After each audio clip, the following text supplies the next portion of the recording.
I had to drop my classes to find a job to help work and pay bills, and I feel like my life isn't going anywhere at this point, and it just sucks, man. I don't know what to do.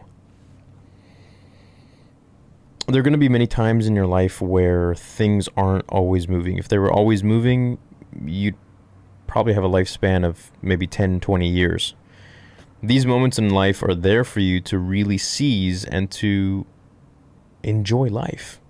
Because life isn't just about working and making money and paying bills and this and that.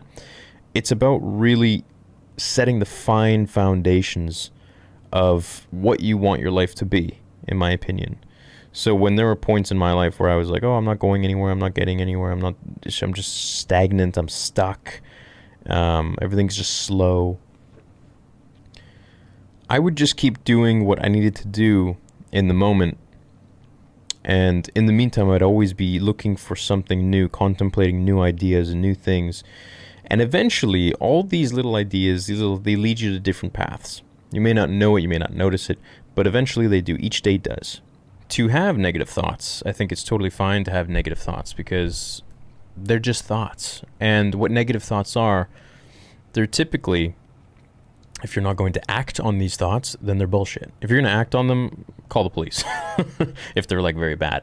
But if they're just thoughts in your own head, it's perfectly fine. They're bullshit. It's fluff. It's made up air. It doesn't matter. Negative thoughts are merely just your brain trying to warn you that something is wrong. And if you have OCD, it's going to attach to that and you're going to ruminate on it constantly. So it's really just your brain looking out for you. That's all negative thoughts are. You know, why don't we ever get positive thoughts, such as you're amazing, you're going to do great, you're going to be successful, you're going to excel at all of your objectives and tasks and goals, and your dreams are all going to come true, and you're going to have a great night's sleep. And we don't get those because the mind doesn't focus on things that are good. It focuses on things that are bad so that we can make them good and avoid the bad.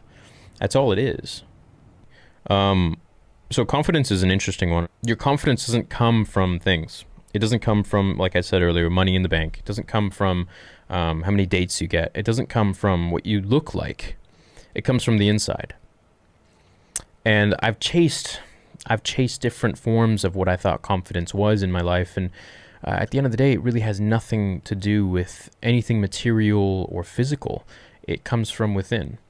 If you're happy with who you are and you know that you are on the right path and you're doing your best in life and you're happy with your values, then you're confident. Yeah, fixing physical things is not really a problem in life. It's what's up here, because this is what's controlling everything, right? You see people who get like big muscles and a big body and lift a lot of weight. I used to be one of those guys, and I used to think that, you know, all my problems were basically narrowed down to just the physical. If I had a big body, man, oh yeah, I look like I have it all figured out. Man, I got things. I'm okay.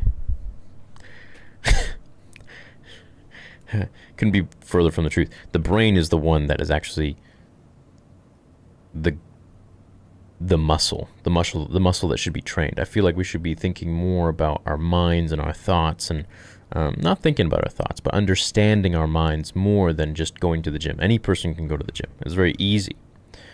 But if you understand how your brain works, how you work as a person, you're unstoppable.